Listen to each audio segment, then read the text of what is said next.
Assalamualaikum warahmatullahi wabarakatuh. Allah Subhanahu wa Ta'ala dalam menciptakan makhluknya bersifat sangat adil, seperti jin dan setan.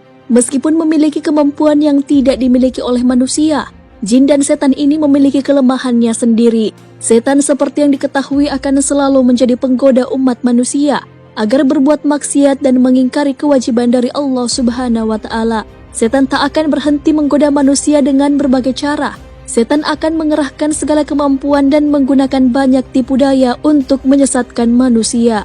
Oleh karenanya kita manusia harus selalu waspada dan berlindung kepada Allah Subhanahu wa Ta'ala. Tak dapat mengalahkan orang soleh. Siapa yang tidak mau jadi orang soleh? Jangankan manusia biasa, Nabi Ibrahim saja berdoa, "Ya Tuhanku, berikanlah kepadaku hikmah dan masukkanlah aku ke dalam golongan orang-orang yang soleh." Quran Surah Asy-Syu'ara ayat 83. Kriteria hamba yang saleh disebutkan Allah dalam Al-Quran Surah Ali Imran ayat 113 hingga 114. Dalam ayat ini disebutkan 7 kriteria hamba yang soleh. Salah satunya orang yang berlaku lurus, memiliki karakter istiqomah, artinya teguh pendirian, konsisten dan komitmen dalam meyakini dan melakukan kebenaran. Bukti bahwa setan atau jin tak akan bisa mengalahkan orang soleh adalah perkataan setan sendiri ketika berdialog dengan Allah dalam surah Al-Hijr ayat 39. Iblis berkata, "Ya Tuhanku, oleh sebab engkau telah memutuskan bahwa aku sesat, pasti aku akan menjadikan mereka memandang baik perbuatan maksiat di muka bumi, dan pasti aku akan menyesatkan mereka semuanya, kecuali hamba-hamba engkau yang mukhlis di antara mereka." Quran Surah Al-Hijr ayat 39 hingga 40. Ahli tafsir menjelaskan ayat tersebut mengatakan, setan itu dapat menguasai manusia karena dosa yang dilakukan. Akan tetapi ketika manusia melakukan hal-hal baik dan beramal soleh, maka mereka akan takut dan sendirinya akan meninggalkan manusia. Orang dengan iman kuat. Jikalau seseorang betul-betul memegang ajaran agamanya dengan benar serta menancapkan keimanannya dengan tangguh, maka setan pun akan takut dan lari. Contohnya bisa kita lihat dalam pada diri Umar bin Khattab. Dalam sebuah hadis riwayat Imam Tirmizi, Rasulullah SAW bersabda kepada Umar, "Sesungguhnya setan sangat takut olehmu, wahai Umar." Hadis riwayat Tirmizi. Tak hanya takut dengan Umar, akan tetapi setan, jin kafir juga akan takut oleh orang-orang beriman yang dengan keimanan yang kuat. Dalam Al-Bidayah dan Hinayah, Ibnu Katsir pernah mengutip sebuah hadis berikut ini. Sesungguhnya orang mukminun akan dapat mengendalikan atau mengalahkan syaitannya, sebagaimana salah seorang dari kalian yang dapat mengendalikan untanya ketika bepergian. Hadis riwayat Ahmad. Bahkan apabila seseorang betul-betul dan terus-menerus taat dan soleh, ia dapat membawa karinnya masuk Islam. Karin sendiri adalah pendamping manusia sampai kita mati. Karena setiap manusia itu pasti disertai oleh setan atau jin kafir di sebelah kirinya dan malaikat di sebelah kanannya, atau sering disebut dengan korin. Hal ini sebagaimana disebutkan dalam sebuah hadis riwayat Imam Muslim berikut ini. Rasulullah SAW bersabda, "Tidak ada seorang pun kecuali ia disertai oleh seorang korin atau penyerta dari jin dan seorang korin penyerta dari malaikat." Para sahabat bertanya, "Apakah termasuk Anda juga, wahai Rasulullah?" Rasulullah menjawab, "Ya, termasuk saya. Hanya saja Allah menolong saya sehingga jin itu masuk Islam. Ia jin tadi tidak pernah menyuruh saya kecuali untuk kebaikan." Hadis riwayat Muslim. Jin takluk kepada Nabi Sulaiman.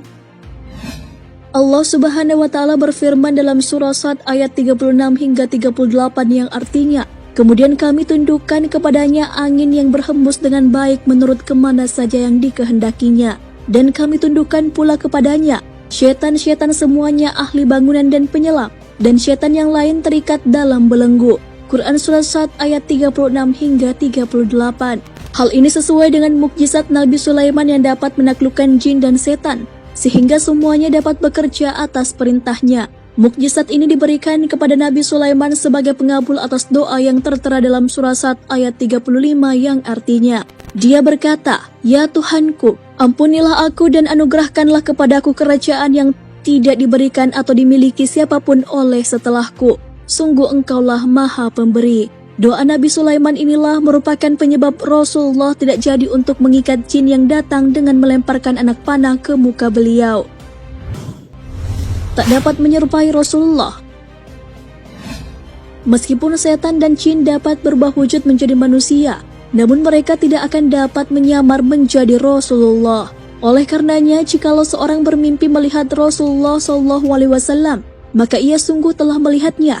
Hal ini ditegaskan dalam hadis sahih yang dikatakan, Rasulullah SAW bersabda, "Barang siapa yang bermimpi melihatku, maka dia sungguh telah melihatku, karena setan tidak dapat menyerupaiku." Hadis riwayat Muslim. Tak dapat melewati batasan langit tertentu.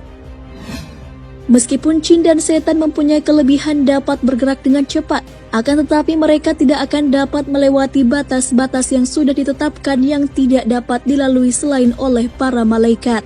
Dan jikalau mereka berani melewatinya, maka mereka akan binasa dan hancur. Maka dari itulah jin tidak dapat mengetahui dan mencuri informasi dari langit, sehingga apa yang dibisikkannya ke tukang-tukang ramal dan dukun adalah kebohongan semata. Penjelasan hal ini tertera dalam Al-Quran Surah Ar-Rahman ayat 33 hingga 35. Pintu ditutup dengan nama Allah. Sahabat beriman, ada baiknya kita senantiasa mengingat Allah ketika akan menutup atau membuka pintu, agar kelak kita selalu berada dalam lindungan Allah dari godaan syaitan. Sebuah hadis Rasulullah SAW bersabda yang artinya, "Tutuplah pintu-pintu dan sebutlah nama Allah ketika menutupnya, karena setan tidak akan membuka pintu yang sudah terkunci dengan menyebut nama Allah." Tutup jugalah tempat air minum. Kirab dalam bahasa Arab adalah tempat menyimpan air minum yang terbuat dari kulit binatang. Dan bejana-bejana kalian untuk masa sekarang seperti lemari, bupet, kulkas, dan lainnya, sambil menyebut nama Allah, meskipun kalian hanya menyimpan sesuatu di dalamnya. Dan ketika hendak tidur, matikanlah lampu-lampu kalian. Hadis riwayat Muslim. Sahabat beriman, itu dia 6 daftar kelemahan jin dan iblis. Semoga Allah selalu melindungi kita dari godaan syaitan dan jin kafir. Amin ya rabbal alamin.